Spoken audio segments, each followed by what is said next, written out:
Okay, well, I'm not actually walking at this time, but had a good thought here. Uh, just cleaning up after the gym, and yeah, I think I've figured out a little bit here about um, why why this whole current power struggle that seems to be going on um, in the media between men and women. I guess that's what's being touted, and I only smile because I don't feel like most people actually believe there is some type of actual power struggle. I think back in like the 70s, I heard some men touting that there was a power struggle between men and women, and now we're seeing kind of the opposite on that. But in both time periods, what I think, and this came to me, I think there's, if we look at, say, a line once again, and on one side of the line of power is fear, right, and the other side is love. Power can, as we understand it in human power, the power in human society seems to be correlated either with some combination of fear and love, and I think this is what concerns me most about most of the time when people begin to talk about the battle of the sexes and men versus women and things like that, is oftentimes these arguments are built upon power being something of fear, right? It's either fear that's encouraging them to try to take power or to be empowered, and they're using um, fear as the means of getting that power, and fears of the means of keeping that and using that power is fear-based. And I think fear-based power often can be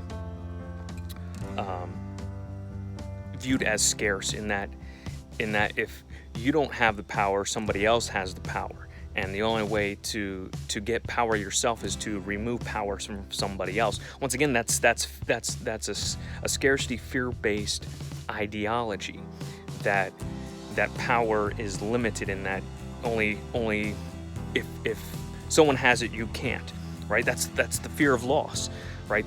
That's wanting to tell you that kind of power is worth having, or that's the way power has to work. But if you're on the other side of the spectrum, where you're dealing with the power of love, or love as a thing that's giving power, then it's not necessarily scarce. It can be as abundant as your heart can make it. And oftentimes the power of fear and the power of love get together, and they like to duke it out. And oftentimes love will always be the more powerful power than fear, and fear has to kind of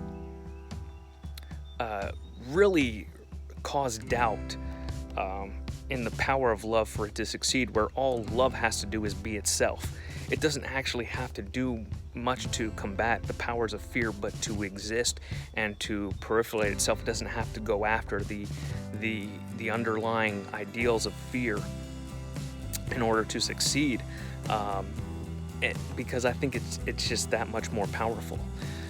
So I have no problem with any gender, person, individual seeking power, so long as it is done through love, generosity.